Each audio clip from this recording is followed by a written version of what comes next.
categorize the different types of hydrocyclone. We use different names. Okay. So, areas of application can be conveniently divided into different phase separation as follows, as I already mentioned: solid from liquid, solid from solid, liquid from liquid, gas from liquid. Now, we are interested more on the solid from liquid, that is, we call it sometimes dewatering, sometimes we call it different names we give. So, is referred to as a cyclone thickener when we are doing this job, or the cyclone we call it a solid liquid separation, we call it thickener, but for when we are using it for size separation device, we call it cyclone classifier. So, these are the different names. So, most usually usefully applied in the 5 to 200 micron size range. So, if I have 5 to 200 micron size range particle, you can easily apply it. This particle size again depends on the density of your particle. Again, if it is gold density, that 5 micron may be brought down to 1 micron. If it is very light particle, the 5 micron has to be elevated to 15 micron or something like that. So, there is no hard pressed rule that it will work in between 5 to 200 micron. Larger particles than 200 micron, you can use settling tanks, stationary or vibrating screens like your, so because settling velocity is very high, coarser particles. So, why should I use centrifugal force? Because you need a pump and all this, you need artificial energy, there I can use only the gravity. That is the logic behind it, but it is not that you cannot use a cyclone. Yes, but why should I? Okay. Smaller particles than 5 micron can be handled provided rho s minus rho f is high enough. That means, what is the density of my particle, and that is what actually I am interested to take up a research project from an industry, but I am not getting an industry, probably I could not convince them. But of course, 2 of my PhD students, they are working on that. I am saying that why can't we even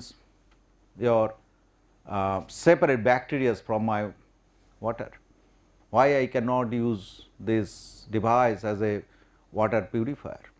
Now, imagine, now what am I, that bacteria is the last stage, but I say that suppose if I have, say, you look at my rural community, what type of drinking water they are using. They are using very poor quality of water, forget about WHO standards and all this. And if you look at the most of the impurities, that is the problem with that is from suspended solids. So, if you can remove suspended solids from your water, and then your 80% to 85% of your impurities are basically being removed, you are only left with some kind of dissolved solids or some bacteria. Virus, you can know it, the virus is ultra fine size range. Okay. So, because the bacteria size range varies from 0.1 to 1 micron, quite possible. Okay. The bacteria, the removal, forget about bacteria, if I can remove the suspended solids, then even if I am not able to provide them a proper quality of drinking water, but when you are taking out 80% of the impurities, they are getting much better quality of water. And why I am advocating cyclone? You know, very small piece of cyclone, what you have seen, a 2-inch diameter cyclone, very small piece, this type, that capacity is that can process 3 liter per second, that is the flow rate. So, means every day on an average we consume around less than 3 liter of water. So, that means every second you can supply a better quality of drinking water to a person. I can have a mobile unit, the cyclone, I can have say 1 unit mobile unit for to cater the need for 10 different villages, and I can supply them better quality of drinking water. That is my dream project. I think if I can do that, I will be doing my job for my lifetime, because if you can serve the poor people, nothing better than that. But I need some research on that, because what should be the design for that, and that needs research, that needs a bit of funding. So, it is getting recorded, I am telling it that if the industry comes forward and if they have confidence in my ability, I think it is doable. Okay. So, and then in the process, in an industry, what they are all know that As a dewatering, that is you have used the water and you have to recycle back. So, we are using settling tanks like thickeners. You are adding chemicals and all this. My question is that they are much more coarser particles. Why do I need a thickener? Why my cyclone cannot be used? Even if it cannot replace the thickeners or filters, at least if you can reduce the load on that, that will be also huge contributions. But we need to work on that we need to go to the depth for your fluid mechanical behavior, that which particle, what is the trajectory, when it leaves, how much of centrifugal force I require, how do I get that, what will be the problem with the wear of my surfaces, what kind of materials I should have, all sorts of research is required. Okay. So, two extreme cases, that is clarification and dewatering. When we call it clarifier, these are the terminologies to identify what is that. Clarifier is separation of solid from liquid, that means my relative volume of liquid is very high, but the solid is less.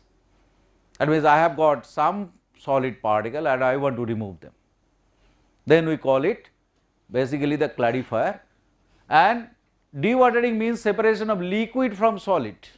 That means I want to get rid of my relative concentration of my solid is very high and I want to dewater it. I want to get a much more moisture, so minimization of my moisture content of my particulates. That is the purpose. Okay. But the design little bit varies from that also, from the purpose, because here you are working more of a free settling phenomena.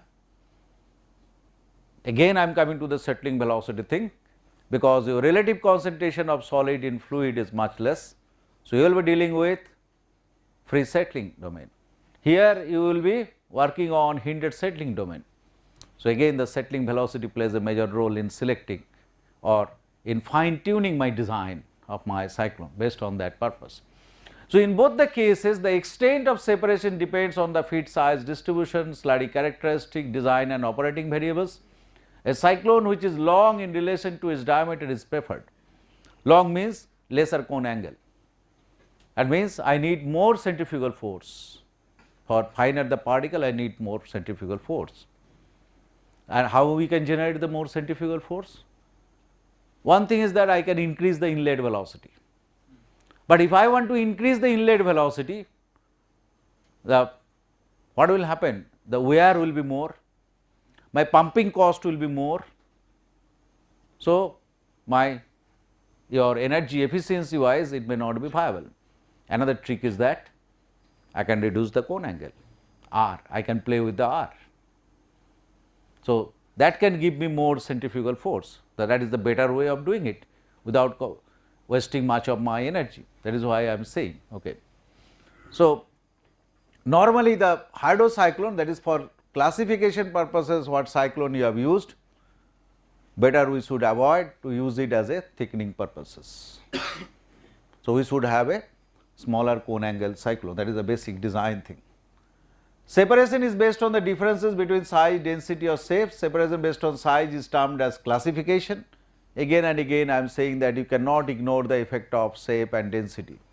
So, we are trying to basically promote the separation based on size differences, but you can no way ignore the effect of density and shape in a classifier. Low efficiency of particles below the cut point and high efficiency above it are desired objectives. Cut point is nothing but what is that size at where, that is the D50 size we have discussed, that is normally the terminology is used in industry. Okay. We will explain it what is cut size at a later time. So, removal of fines from coarse particles is termed as desliming. Many times what happens, suppose in a coal washing, even in iron ore washing, you will find that when you have got a mined rock, you are having coarser particles, but along with that you are having very fine particles, mostly they are clays. So, if I want to separate it into a fluid medium for that coarse particles, what will happen? These clay particles will be in suspension with my water, and then my viscosity and everything will be creating problem. Even my pumps will have problem in pumping that viscous slurry and all this. So, what do we try to do? We try to put it into a cyclone first to get rid of this ultrafines. Normally it is below 45 micron. Okay. So, that is the purpose when we use a cyclone, we call it disliming. In another case, suppose I am processing ultrafine particles like clay minerals. I want to improve the quality of my clay particles. Clays are different type, varieties of clays are there, and there sometimes I have a very coarse particles, a few coarse particles, I want to remove them, and for that also I am using a cyclone, we call it degrading cyclone. So, you see that what is the relative weightage is given on which class of particle to be separated, based on that we are naming it, and some design modifications have to be there into the cyclone. Okay. Now, cyclones used for particle separation based on density differences, that is normally in coal preparation or gravity concentration we call it, then we call it basically washers, coal washing is an example, or we call it dense medium cyclone. That briefly we have discussed, if time permits we will discuss some other day and on detail of that. Separation based on the differences in particle shape is also possible, but normally in mineral processing area we do not use them, but many times you can use it like your fibrous material, the separation like your some kind of your mica, okay, mica processing. There is a flaky type of material, if I have some other contaminants I can use them. Good example is in food processing industry, use it, but that is not a hydrocyclone, that is a cyclone, that is a pneumatic cyclone, because I cannot use water there, but there actually separation of broken palm kernels from cells is an example. As I want to separate based on their shapes, food processing industry, that is being used, where basically we are trying to promote separation based on shape. Okay. So, important comment, however, in many situations the particles differ in size distribution, density distribution and shape distribution. Actually, the separation occurs based mainly on the differences in particle mass and hydrodynamically on Reynolds number differences. So, irregular particle shape is very difficult to define quantitatively, and its orientation in a fluid medium is also difficult to predict. So, what I am saying that you have to take note of other properties also. You should not say it is a size separator, it will work only on size. Okay. I have to look at other properties also. Liquid from liquid example, separation of oil and water, petroleum industry. Petroleum industry, that is a very integral part in two different places. One is actually basically when you are basically having the what do we call it, your say petroleum, say your crude petroleum, you are also pumping some of the sand particle with that. So, I want to remove that sand particle, there also we use cyclone, but the designs are different. And another stage, that is in the refining stage, we are having only around 2 to 3% of water with my oil. So, we have to remove that water. So, for that also again we use a cyclone, that is called the liquid cyclone. But what the problem is that when you send it at a tangential velocity, sometimes there is a chance of forming emulsions. So, that is the challenge there. How do I prevent formation of emulsions for separation? So, that is the challenge, that is a different domain of research. Okay. So, limitation, not possible to obtain complete separation in one stage, difficult to identify an optimum flow rate for maximum separating efficiency, as due to the shearing action emulsification of the two phase may occur, that is what I said. Okay. So, many times you may have to use a cyclone at different stages, that is in one go you try to take out your unwanted material 10%, next stage another 10%, like that you can do it. I will show some of the circuit configuration. Gas from liquid, use of cyclone for this purpose is perfectly feasible. However, it requires departure from conventional cyclone design due to the necessity for non-axial removal of the liquid or destruction of the air core, because you are already having the gas phase. So, very difficult to control that air phase and all this, but that is a different domain of research. We the mineral processing people normally do not do research on these two, but if some industry comes forward, we can take the challenge, no problem, but normally we do not essentially do that, that is what we wrote. Okay. Now, how do we evaluate the performance of a cyclone? It is not only specific to a cyclone, we use this concept for screens, we use this concept in the say, size distribution also we have used, and many other separators also we used it. So, what is this basically, how do you get this curve? What is that partition curve? Now, what you do, that is, suppose I have put my particles into a cyclone and I have collected my materials from overflow and underflow, and I do the size analysis of that, because essentially I wanted to use it as a size separator. So, I do the size analysis of overflow sample, I do size analysis of underflow sample, and then size by size recovery I calculate, that when I add them together I can, we call it basically reconstituted feed. Are you getting there? Suppose I say size of x has reported in the overflow, which is basically say 10%, and size of x reported to the underflow is 80% of the total mass. So, I can add them together, that in relation to feed how much is that. So, I say that in feed I have this. So, what is the recovery of x in the underflow or overflow? Are you getting there or not? Okay. So, in the size analysis we have done that. It is a similar concept.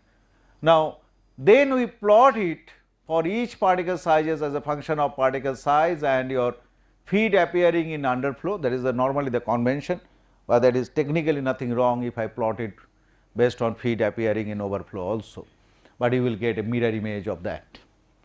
Normally we get a S-shape curve like that normally, but the shape of this curve may change from, it can have different type of shapes. This is nothing but a basically a sigmoidal curve. There are many equations proposed to fit this curve, and to basically this all these models, empirical models what we have discussed, that is your Nagasero-Rao model, Plitt model, Lynch and Rao model, they are all based on, they are proposing an equation for this curve. Okay. I am not a great believer of this anyway, but these are textbook things, I must tell that. Then you get to know the D50 size, that is the, it is that size where the particles are basically 50-50 distributed to the overflow and underflow. That means statistically these particles have got equal probability either to report to the overflow or underflow. Okay. That is the D50 size, and that is what the industry or the textbook they say cut size. So, cut size means what is the D50 size? Again, this is the caution I want to make, that cut size does not guarantee, again like that example I have given as mean, I do not know what is the maximum size, what is the minimum size. That is why that is the main drawback with the cut size. The cut size could be 10 micron, but my maximum size could be 100 micron, my minimum size could be 0.1 micron. This is also one kind of your averaging out the entire thing. So, it does not tell me what actually happens and what is that really happening. Now, here what you do, that is, now this D50 say suppose it is somewhere like your 19 micron or something, then what is the assumption here, that is to understand, evaluate the performance of my cyclone, that if I have an ideal separation, what is the meaning of ideal separation? That means if I have a screen of 19 micron aperture, what should have been the separation? That all my coarser particles than 19 micron, they should have recovered here, and all my finer particles than that, they should have reported here. So, instead of having a S-shaped curve, I should have a curve like this. It is not a curve, this is just a vertical line. If I do a screen of monolayer and all this, that is the ideal separation. Now, this strategy behind it, it is saying that this is what I wanted to have, but this is the curve I have got.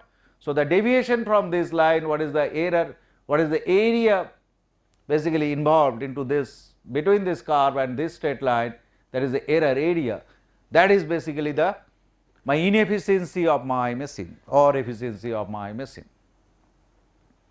Here I want to pause for a while and I want to discuss something else, that do you really agree with this? Suppose I have got disagreement because of many reasons. Okay. Here, although the textbooks and literature flooded with extension of this, and this is the very basic concept in mineral processing, but I disagree with this even though it is getting recorded, I am telling it because I am convinced with that. My main reason is that it is, first thing is that I wanted my cyclone to do a specific job. I wanted to separate, suppose at 15 micron. So, I want to compare it at 15 micron, how far it could separate my particles at 15 micron, but I am comparing with 19 micron. You change anything in the process variable or design variable operating conditions, this D50 will change. So, D50 itself is a variable. Why should I put an ideal car based on a variable parameter? D50 is not a fixed value. I change anything, by D50 will change.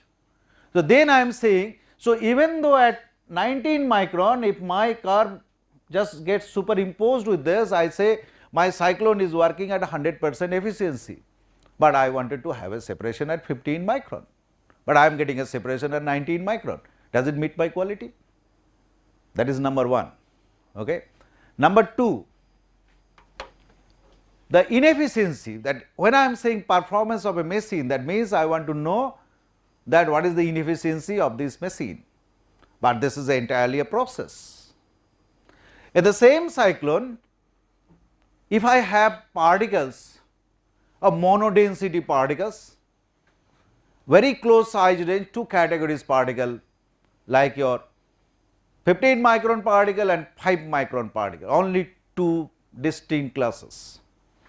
I will have a different type of separation. I will have a different type of curve. And so, there is some error coming from my material also, and it does not consider the density distribution or shape distribution with my material. So, I am only saying that it is based on your size, but what about the different density? Like you take example of iron ore. What is that we are trying to do? Improvement of iron ore. We are not worried about the grade of iron ore, we are trying to remove my clay materials, that is your aluminosilicates, mainly alumina. So, what I am having?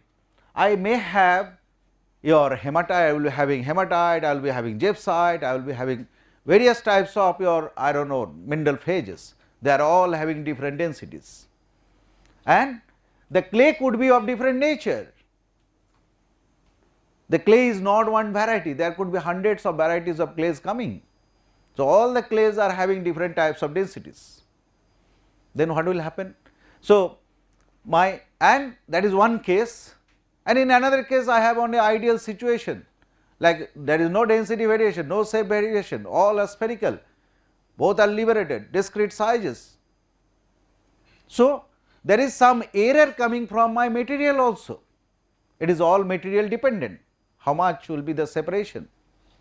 And third thing, my operator does not know how to operate it properly, my machine, okay.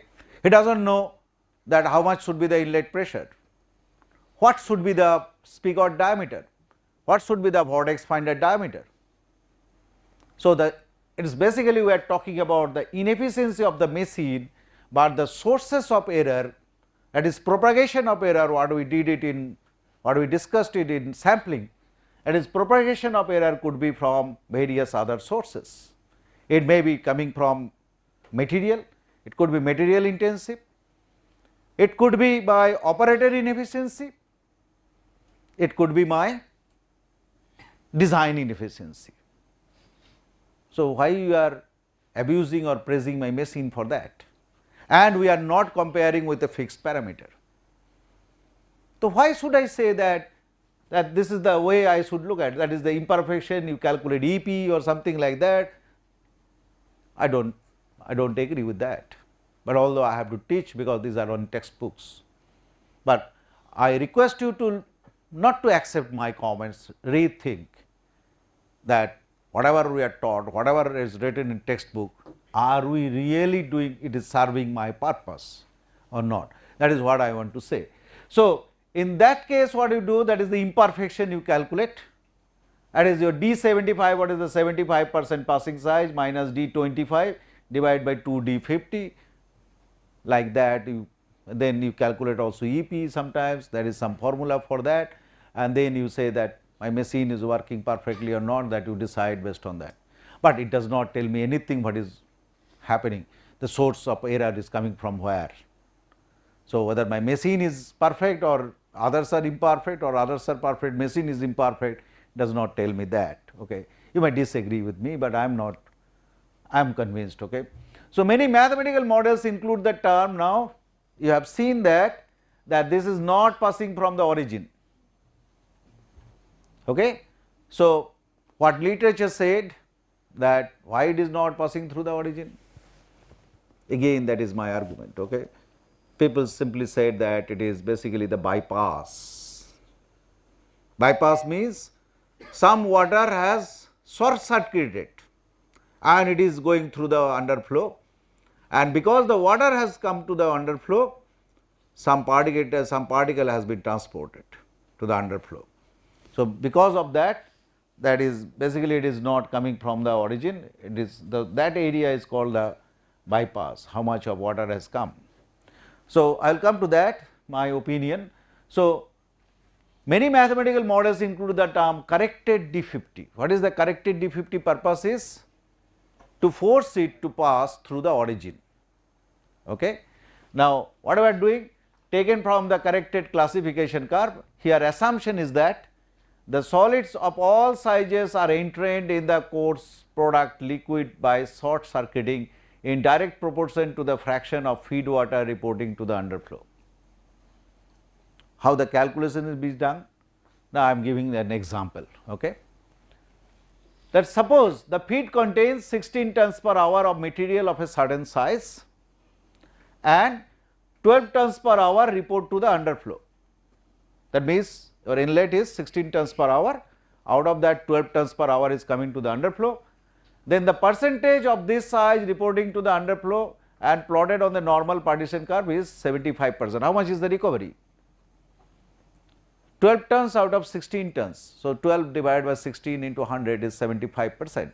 That is how the graph what I have drawn, that is being calculated. Okay. However, if say 25% of the feed water reports to the underflow, then 25% of the feed material will short circuit with it. That is the hypothesis in literature, that is proposed by Lynch and Rao, and based on that we are having corrected classification efficiency curve and all this, but that was in 1960s. If you still do not impose doubt on that, then there is a problem. I am not saying that you accept it, but I do not use it. Okay. So, therefore, what will happen?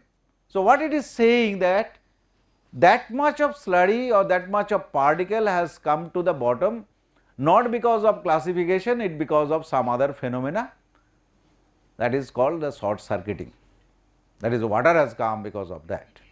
Okay. So, let me deduct that from that, that is what the concept is. So, therefore, 25% of 16 tons, that means 4 tons per hour of the size fraction is not basically classified, it has come because of different phenomena, which the cyclone is not supposed to do, but that has occurred.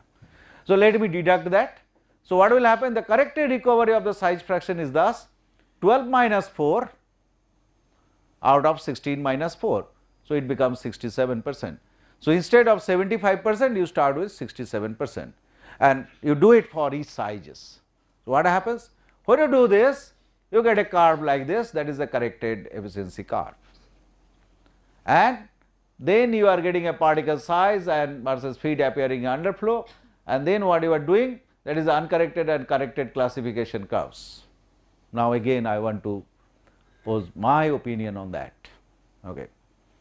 I look at like this, that is, gentlemen, please tell me that when I have solid and liquid, the liquid phase is my water, majority of the cases it is much lighter than my solids. So, what is the mechanism of water coming to the bottom? Basically, it is a phase separator, and based on the principle all my lighter phases should go to the top first. It is true that if no water coming to the bottom, there will not be any classification, that is true, but I am interested in knowing the mechanism. We are just saying that water has come because of that particle will come. What sort of particle? Fine means what, and why they should come? Rather, I would say, so I asked this question to many people who are supposed to be the stalwarts in the cyclone. Okay, I did not get any answer. okay, that what is the mechanism of water coming to the bottom.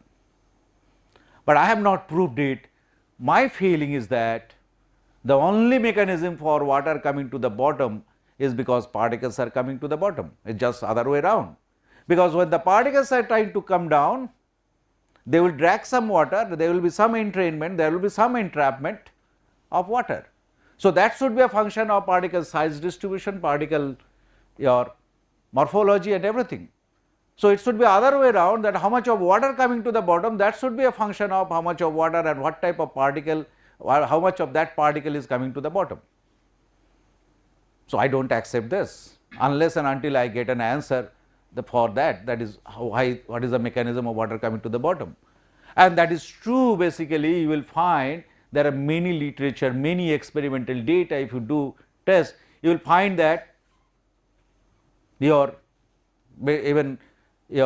curve is going beyond 50%. You are not getting a D50 value even. Forget about that corrected efficiency. That means it has gone up to 60%, 70% level, that your y axis intercept. How do we explain that? So, that is where actually we have to look at, and these are the problems with me. Another problem is that what they have done in the literature, these are all well established, this has gone to the softwares, industry is using that, everything fine, it is working. People are happy, but happy with some kind of a compromise, and we are trying to better it. Okay. So, we have to understand. Now, you see another thing, that now you are plotting that. Now, when I have got a corrected efficiency curve, so you are getting again a D50, that we are naming it D50C, D50 corrected. So, I have got a D50 from this, but now I am using on this D50C. Then what they are doing? We are plotting D by D50C, that is what is the size of the particle I want to know, and D50C is a fixed parameter now. Now, I am trying to have a dimensionless parameter, and that is why I have taken a ratio again. The use of ratio is abundant in our mineral processing literature in the name of that we are making it dimensionless. Yes, mathematically we are making it dimensionless, but does it really make any sense? That is my question. Okay. I can mathematically prove many things. Okay. I can mathematically prove 2 plus 2 is not equal to 4, but cannot deny it. Okay. And many times 2 plus 2 is equal to 4, it is very difficult to prove in industrial case, that is the mass balancing, very, very difficult. If you can prove that 2 plus 2 is equal to 4 in industrial plant case, I think you are doing something wrong somewhere, or either you are say actually playing with the data in some other manner. It is very difficult to prove 2 plus 2 is equal to 4 in industrial case, mass balancing. Okay.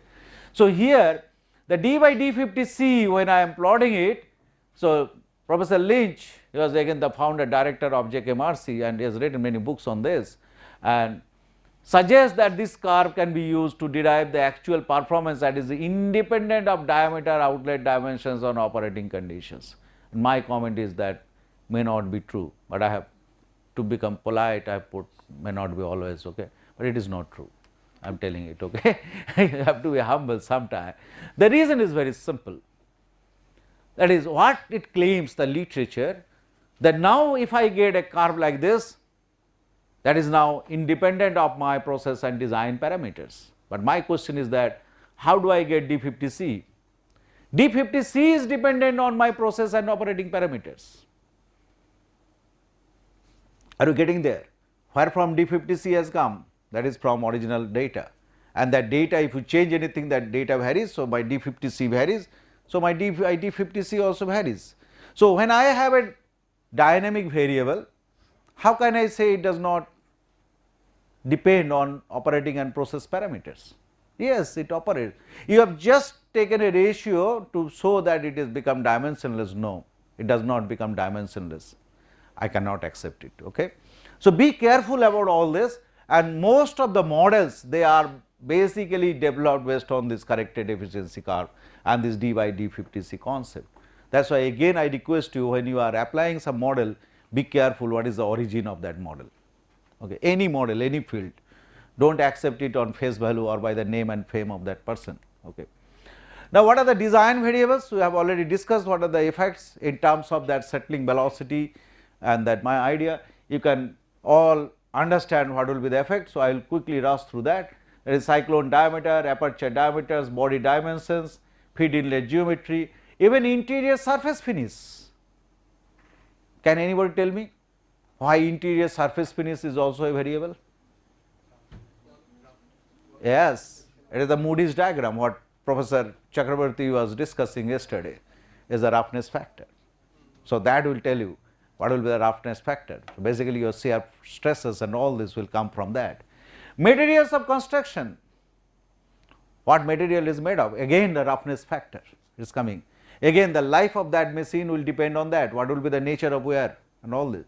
Suppose I am running with a your slightly acidic water, I cannot use a metal for that. So, like that if I have a very wear prone, say suppose your angular materials getting into their very high velocity, I cannot use rubber material, that will wear. So, I have to select my material based on different purposes. Okay. So, these are all basically the design variables.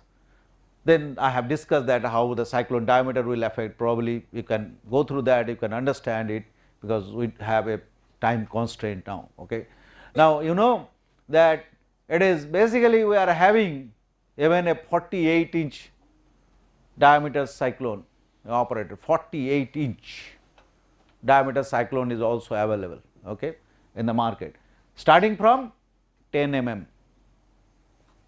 10 mm means like a pen, you know, this type of cyclone, to 48-inch diameter. Even, you know, I came across one research article where biologists are trying, that is in the research, they are trying to have a nano size cyclone to be implanted into our, say, your arteries where I have got blockages. They will identify what is the blockage, there is already having a blood flow, they will install it there, and then they will try to separate that your basically the your fatty materials, that is being researched. So, even nano size cyclone people are thinking of, because you can introduce the energy from the flow and you can try to rotate it. So, this is why it is a very fascinating field of research. If I understand centrifugal force, design could be different, but the basic principle remains same. Okay. So, then aperture diameters, you can go through it, you can relate it with that type of your explanations, body dimensions. This is again another very important variable from a design purpose, feed inlet. How the feed will be fed into a cyclone, that is feed inlet geometry, and that is the most critical part from a design point of view, and that is from a manufacturing point of view also. So, many designs have been proposed, that is where the CFDs can be used. This is where the small aspect of that is where the CFD should be used.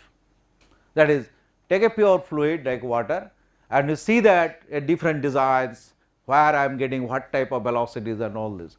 The moment you are putting particle, you are introducing so many assumptions and all this, and that is what I say that CFD can be used properly if I fix my target properly. So, I can look at that at different designs, I am interested on that if any industry wants. So, what type of, that is basically standard tangential entry, but here the problem is that when it is coming, the entire material is basically hitting this zone. So, what will happen? The entire stresses are here, so this becomes wear prone. So, because of the wear, you have to replace the entire cyclone. Cyclone does not cost you much, but the replacement cost, that is downtime cost. If it requires even 1 hour time to replace it, then the downtime cost, suppose it is linked with the entire circuit, so you have to stop maybe upstream and downstream processes. That is what is very important. So, I do not want any disturbances in my operations, and many times I may not be ready, I may not be able to identify that there is a wear and I am having a different type of material characteristic, and once I recognize I have seen that I have already processed 500 tons material. So, what do I do with the 500 tons? So, that will incur cost, and so for that basically this type of your involute entry was proposed, like where you will basically distribute the stresses, nothing else. Okay. And you will here also you are having some kind of your hydraulic jump, that is initial disturbances, that is in fluid mechanics literature it is called hydraulic jump. But here if you are allowing it like a smooth type of flow, that means you are asking the slurry to rotate into a spiraling motion. But here the initially the fluid is confused that what path I have to follow, that is what we call it hydraulic jump. Okay. So, and then there are vane entry, venturi entry, but normally these two are very popular, these two are basically have not got that become popular because of many reasons. Okay. But mostly the industries they are using either of this, okay, and that is their main patented thing, that is what is my inlet geometry, okay, that is the main problem. Then your different type of your entries are there. Interior surface finish we have already discussed, materials of construction also you can see what are the problems. Then these are the design variables, then there are operating variables, that is what my argument was with your partition curve, that my shape of my partition curve does not depend only my design variable, these are operating variables also. So, whether you are judging the performance of my cyclone or the process, entire process. So, this is the operating variable, that is feed flow rate, feed pressure or pressure drop, solids concentration, solid size and shape, solids density, liquid medium density, liquid medium viscosity, like temperature, at what temperature you are operating. Suppose the same cyclone I am using it in Alaska and same cyclone I am using in the month of May in Jaipur, the viscosity of my waters are different, my flow nature of different. Naturally, my performance of cyclone will be different, although it is identical material, identical cyclone, but by performance, so we have to understand. So, why do we blame the cyclone? It is basically coming from the fluid properties where we do not have any control. Okay. So, that is what the discussions are. Okay. Now, this is what many people ask me, that what happens. Okay. Now, this is where also I am doing research. One of my PhD students has progressed much on this. Basically, what happens when you look at the many experienced operators of cyclone, you know, if you say that if his manager tells him that we are not getting that desired quality, we are getting coarser product, what I will do, that operator does not understand how a cyclone works, what is centrifugal separator and all this. What it does, the experienced one, I have seen many operators, they will simply open the underflow opening and they will put their hands like this, they will try to fill what type of slurry is coming at what nature. So, in underflow when it goes out, it is having a spraying nature. Why the spray nature is coming? Because of the swirling motion, your tangential component is dominant. So, fluid will try to exit in a tangentially. So, you are having an umbrella shape. Okay. So, that umbrella shape is properly maintained or not, that the people that start try to feel for that, and they will tell, okay, what do you have to do, your solid is more or less or something like that, you change this. Now, what I am trying to do, that is, why do not we quantify that? So, my research student what he is trying to do, I were trying to take an image of this, that is with the cameras, and we are taking per minute 10 frames or per second 10, no, per minute or per second?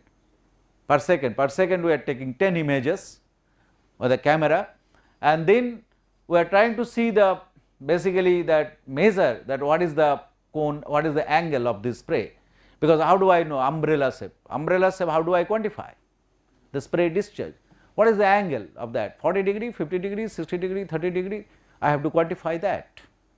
So, how do I quantify?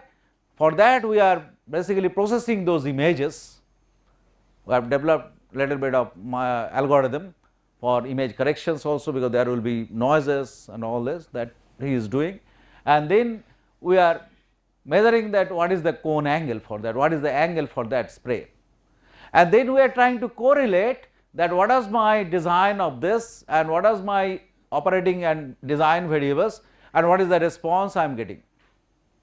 That means, what type of size separation I am getting. Then we are trying to correlate it with my responses. Why we are trying to do it? Like, I want to translate that operators, that experience or expertise in terms of quantification, so that we can use them as a process intensification tool. And now what we can have?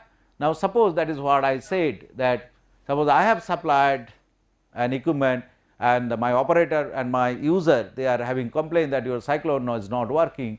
I would say, what do you mean it is not working? No, we are getting coarser sizes. I would say that, and say suppose that is in South Africa, I have supplied. Okay. Now I cannot go to South Africa and solve their problem, and even if I go there, it will take at least 7 days to reach there, because I have to get the visa, ticket and everything. So for 7 days what they will be doing? That is not a proper customer satisfaction. Okay. So that is my dream project, another dream project what we are working with. I have got 50% success, I can tell here. So there what I am trying to say that, okay, I will ask them that please open your hose of the underflow, take an image and send me. These days communication is very easy. Now in my mobile phone, I will have that small app of this code, image that I will process, I will again calculate what is the angle of that, and I know when I have installed it, the angle should be 40 degrees, say suppose. Now it is 30 degree. So what we can infer? Now when the spray discharge, suppose this angle is supposed to be 40 degree, now it has become 30 degree, means my tangential velocity has been reduced. That means my tangential component is reduced, means my inlet velocity somewhere has been reduced. What could be the reason? Maybe there is a problem with my pump. I will tell him from here, look at your pump. The problem may not be with the cyclone problem, maybe with the pump. And if that is his, and most of the cases you will find that it may occur like that. Or maybe what could be the reason? That is, I can give you 2-3 options. If my vortex finder diameter has gone up because of wear, maybe there isn't wear, because I have no control about the particle, nature of the particle, they may be abrasive. Okay. So if my vortex finder diameter is more, then more of my material will be transported here. So my less particle will be coming here, and I will be having some kind of your decrease in my exit velocity through this underflow orifice. So then next I will ask him that you please check the vortex finder whether it is worn out or not. So sitting here, by doing that, using that app, within 10 minutes probably I can give him the possible solution. That is what, if I go there also I will be doing the same thing. I will check this and that. So but you are saving 7 days time, it is almost, say almost your virtually you are working together, you can see the thing. So that is my dream project. We have already published one article only on water split, that is getting now heavily downloaded by people, and say last 1.5 years back we published it in International Journal of Mineral Processing. If you are interested, I can give you that paper, but we are working further. Now what happens? Now this is the discharge, nature of the discharge actually basically tells that what is the health of your cyclone inside. Now many times I am having a discharge like this, that is your rope discharge, we call it rope discharge, and when it can happen, that means my tangential component has become very weak and my gravity force has started playing a dominant role. When it can happen? When I am having less water coming through the underflow and only my coarser solids is coming. That means they are more of the body forces become dominant than my surface forces. So what will happen? I may not have enough passage for my air to be sucked. Now the cyclone there will be built up and my cyclone may be choked. But many times for dewatering cyclone, this condition is preferred because I need lesser water in the underflow, I need more solids to come through. Because we are taking only the image from outside 2D, the inside they may be hollow, and we are looking at it, we are saying it is a rope like structure, but inside they may be hollow. So maybe air is sucked. So it is not always guaranteed that rope discharge means there will be choking. So that is what you have to do it, that is what we are trying to quantify. So basically this A is preferred when maximum removal of solids is from the overflow stream is desired. B is the correct operation from a classification point of view, but I want to quantify that in terms of numbers. These are all basically qualitative. I would like to say, okay, for this type of classification 25 to 30 degree angle is better. For this type of purposes 50 to 60 degrees is better. For this type of purposes 2 to 5 degrees is better. That is what I want to quantify. Okay. The effects of solid size and shape you can discuss, that is, this could be the question in your exam also, what will be the effect of that, which is not written here, but if you have understood that how it works, probably you can explain that. Okay. That is why I have left it. So, then there is a big problem, I will come to that, I will show you that how it works and all this, I will come to this problem later stage. Now, see, some of the cyclones are in operation, it is not one, I can have cluster of cyclones and I can have one feed inlet and there is a distributor to this, and the distributor job is that the slurry has to be distributed in each cyclone at a constant feed rate, otherwise my operation will be different, and this is where the mechanical engineers come into picture. How do I design the distribution system? That is where the mechanical engineers are getting into this industry. This mineral processing engineer cannot design it because they are not trained. This is typically the mechanical engineer's domain, that is, and it needs rigorous exercise through fluid mechanics. Okay.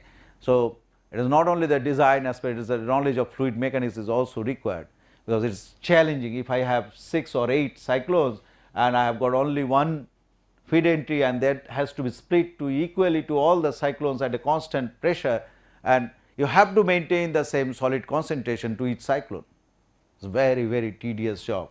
That is the complexity of that.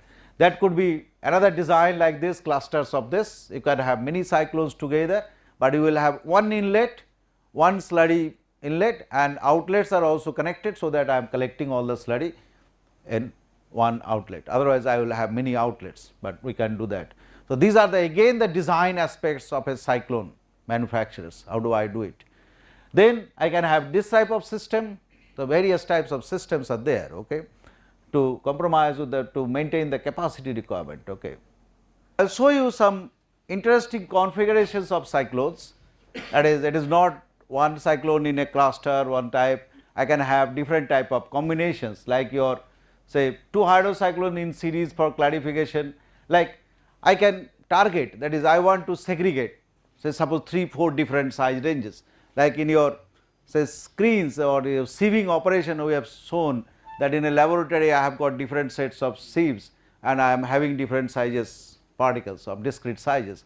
Now, in practically we also want that different types of particles I want for different processes, different applications. So, in that it is only a 2 product cyclone. So, I can have only one size separation. So, but if I need 3-4, so I need 3-4 different dimensions of cyclone. That is also another project I am working on. That is why a single cyclone cannot give you 5-6 different size fractions, but I cannot reveal more than that. That is what I have patented. Okay. In a single cyclone I want 5-6 different discrete sizes of products. Okay. So, here these are the combinations, you can have different types of combinations to cut it short, it is tiring for everyone. Now, this could be the different types of combinations. This is where basically the circuit design and your optimization, your simulation and everything is coming, basic your knowledge of fluid mechanics come here, and that is where the mineral processing people or maybe the simulation and all this thing come into picture, and that is your skill. Then it can be of this type of combination, this type of combination, 3 cyclones of different heights, different dimensions I can have. So, that is basically the expertise you require. Okay. Now, how the industry they select a cyclone? Industry means that is your mostly the user and the manufacturers. Okay. They use some kind of your Reconoid chart type of thing. Okay. There are some conventions, but what are the conventions? How they are surviving? So, they do not want to know how cyclone works and all this, they have some kind of your methods. What do they do? Now, any hydrocyclone is inefficient, everybody accepts this imperfect separation, but because of the advantages associated with that, we cannot say dump it. Coarse particles we report to overflow and fine particles to underflow many times. That is what we call it the misplacement in the wrong stream, particles are in the wrong stream. because I wanted the fine particles, all the fine particles should go to the overflow and all the coarse particles should go to the underflow. This is the inefficiency. So, the nominal cut point for a cyclone is therefore defined as d50, you have discussed the size of particle, that is 50% chance, that is everything is fine. Now, an end user like person from SAIL or Coal India, they are interested, they will say that I want a d50 of this, I want a cut size of this, and they will go to the cyclone manufacturer, you provide me the cyclone, this is what I want. So, how the manufacturer they basically translates it, that in practice the selection is based on required size analysis of the overflow, that is 95% minus 100 micron. Okay. So, they use K 95 is equal to 100 micron based on that criteria. So, what happens? So, conversion to cut point, that is basically your percentage passing in overflow, that is if I have D50 of 99, so what will be my K 95 to the overflow? That I will multiply it with 0.49. That means, if my client needs 99% you are passing in overflow, the factor is 0.49, these are the basically the multiplying factor. An example, a flotation circuit needs a 95% minus 75 micron feet. This corresponds to a nominal cut point, D50 is 75 into 95% minus, so that means 0.65. That means, in terms of D50 it will be 48.75. Okay. How much? Then what we will do? Once D50 is defined, the hydrocyclone diameter can be selected from the following table, and you see that with cyclone diameter there is a D50 in microns, there is a range. Why there is a range now? If your D50 is a fixed one, why you are giving a range? That it is from 5 to 14, it is from 10 to 20 or something like that. So, that tells that their model does not incorporate the other factors like your density, shape and all this. So, that is why they are not very sure. So, they want to be safe. So, they take 5 to 14 and 7 to 19. Now, both some common regions are there. So, whether I should select this or whether I should select this, that depends on again the discretion of that person who is selecting that, and as well as the capacity. And that is the where you have to push your marketing. It is not a very scientific way of doing that, and that is what I am trying to do, that is to provide the manufacturer who has sponsored it, that is to give them a correct selection criteria, fine tune this. Then after that what you do? That is basically how do I select? That is the industry practice I am saying. That is 10 to 15% solids by volume is good efficiency normally. 15 to 30% solids by volume deteriorating efficiency, greater than 30% solids by volume is inefficient. So, now you say that I want to process 500 tons per hour. So, I will try to select at the same time, if I am using a dilute slurry, I will be able to sell more number of cyclones. So, that means more profit, and user will want that at higher concentration, so that I have to buy lesser number of cyclones. That is where you are having confrontation in the marketing one. But after that what you do, that is basically you look at that is cyclone diameter with your flow rate calculations. So, I know 10% solids by volume, I know the flow rate and I want that 500 tons per hour. So, I know that of that size of cyclone how many of them I need, I can back calculate. So, whether 24 or 30 or 80 cyclones that I need. Now, whether I will put them into a cluster of 80 cyclones in one cluster, or I will have 4 clusters of 20 each, that is basically again the design and your cost and other factors will come into picture. Even your logistic, how much of space you have, how much of other problems is there. That is how the industry people they are selecting the cyclones. Okay. So, in short basically it is not that simple. So, these are the suggested textbooks, it is not thank you for all. I have got another one for 5 minutes, that is a very your interesting one, I cannot reveal much, but I will tell you that if I have basic understanding of settling velocity and all this, and if I look at a cyclone from that point, what we can do. And this is the performance improvement of hydrocyclone in closed circuit grinding operation. That is the slide I skipped there.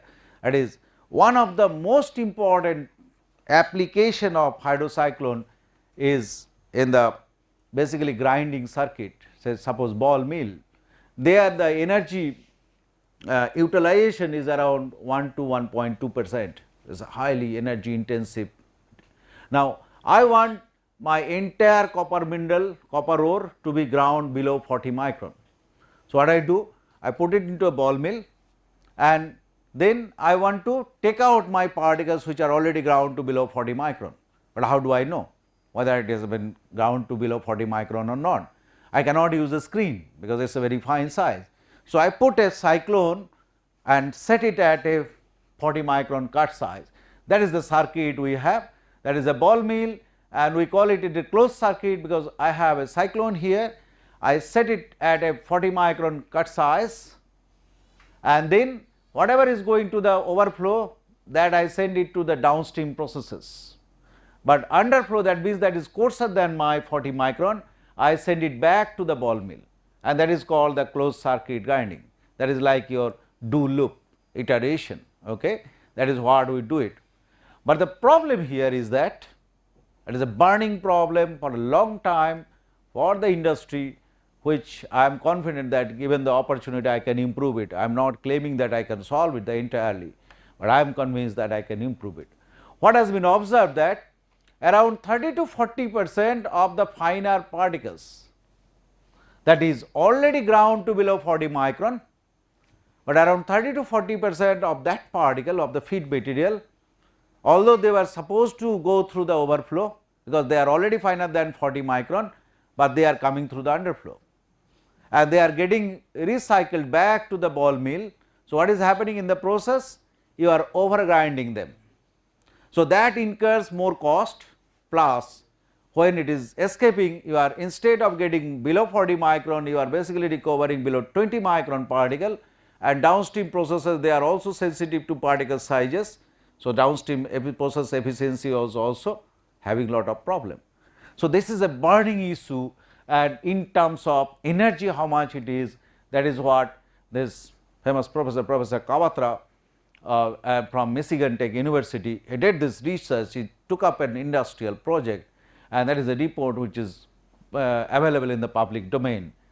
And a study determined that the retention of fine particles in the grinding circuit by the hydrocyclones, and the entire blame has come on a hydrocyclone because that is basically separating, and people say that hydrocyclone is inefficient because they cannot take it, but that is my logic I am coming. That resulted in a waste of 1.57 kilowatt hour for every ton of ore ground, and direct overgrinding losses is 23 million kilowatt hour per year. Multiply it with numbers, in terms of dollars, you will find that how much of losses is there. And there is a lot of problem, and it is not that first time Majumdar is identifying this problem, has identified, it is known problem. Now, I will show that what some of the interesting discussions were there in a blog that is called www.meanage.com. That is a scientific site where some of our people, very known people, they had a discussion on this topic. And let us see what are the Professor Alban Lynch is well respected, that is the Lynch model what we are discussing, very well respected scientist in this field globally. He said, his commenter expressed an opinion on the use of hydrocyclones in closed circuit grinding circuits, that is under quote, the way they are used now is an absolute nonsense, with circulating loads in some cases of well above 200%. That means how much you are recycling back, that is in terms of feed, it is more than double of that. Okay. Thus, the future is high frequency screens, because there are some developments they are suggesting that high frequency screens, they can handle this. A screen you are directly separating, that is the logic. Okay. So, remove cyclones, incorporate high frequency screens, that is his suggestion. Okay. Now, then he kept on discussing that. There is another famous professor, Kari Heiskanen, is also the editor, one of the chief editors of International Journal of Mineral Processing, and he said the screen behave in a totally different way. See the contradictions. Okay. As the circulating load starts to increase, the solder resistance, blah blah blah. So, lastly said, need to think twice before using screens. Then what is the solution? Then this, I had a discussion with my professor once, and he has put forward that, but it is getting recorded, I cannot comment. Okay. So, anyway, so that is a Professor T. C. Rao. Okay. Basically my comments, I am recording it, okay, but it has come like his comments. Okay. So, it is there that hydrocyclone and or heavy media cyclones separate particles based on the settling velocities and related velocity phenomena and fluid density. That is why a small liberated like that. So, here he is saying that is we should not talk in terms of screen size, that is what size we are talking. We should talk about some hydrodynamic parameters or something, some hydraulic diameter size and all that, but problem still remains problem.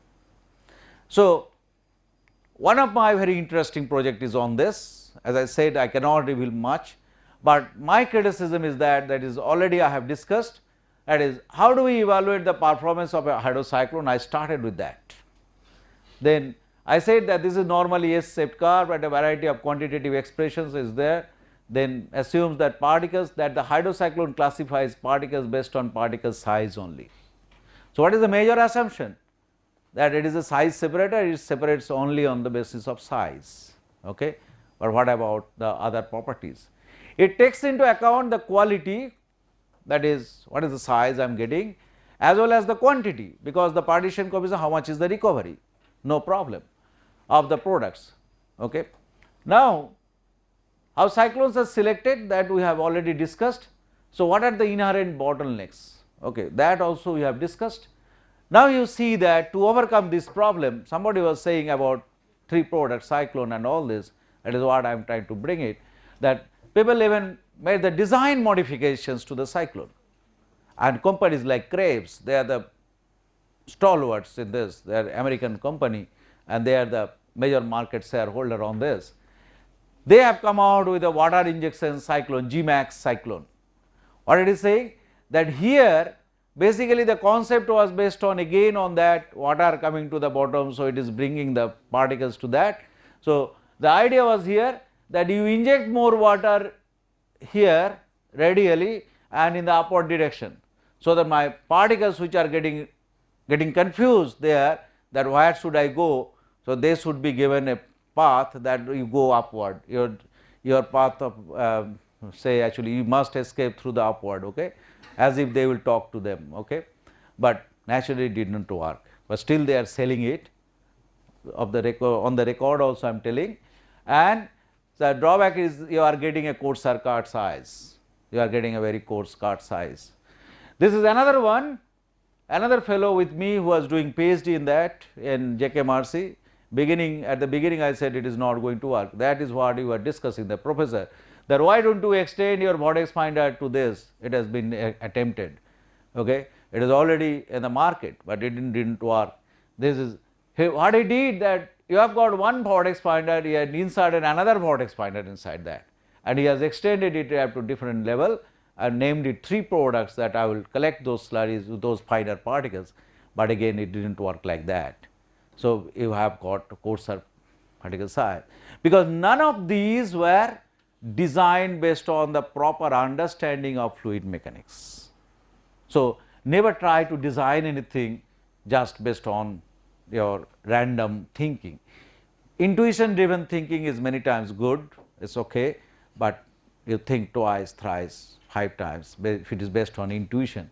There must be some calculation, there must be some basic phenomena in that. So, design modification is not that simple. I will end it very fast, that now my observations are that is the inefficiency of a hydrocyclone to separate particles at a desired size may be the combinations of the following 3 factors. That is, there could be a density variation of the feed particles. I am saying that they are below 40 micron, but they should have gone to the overflow, but suppose they are gold particles, they are having higher mass. Why should they go to the top? Because it is based on your particle mass, it will come to the bottom. So, they will only go out when your size reduces further. So, you cannot avoid overgrinding. Then collection inefficiency, my cyclone could have separated them, but did I give the particles enough passage to pass through that? Probably they were trying to go out of the top, but they did not have enough passage. So, they have to escape. So, another route they have got, so they are passing through that. Have I checked it? And then there could be some short circuiting.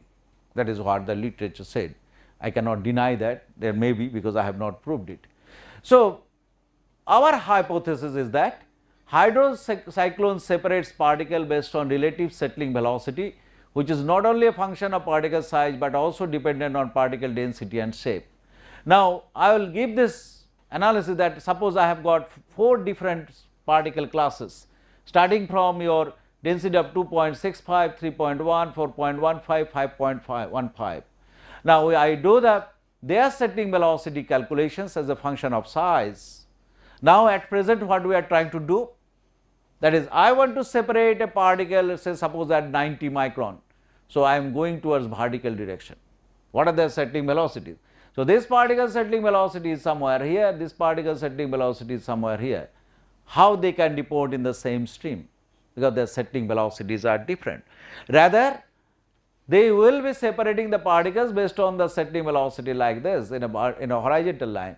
That means, if I am trying to separate this particle at 90 micron, no way I will have this relatively higher density particle will be at much more finer sizes, and relatively lighter particle will be at coarser sizes.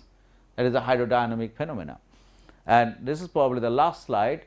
That is, this is a case study, that is Professor Kawatra that did some work for an industry, and in the report they mentioned that we could not find any solution for that. But when I calculated from this, that is basically they are getting that is a quartz and magnetite mixture, and they are getting different type of your partition curve for these two. They are saying that they behave differently. Yes, they will behave differently.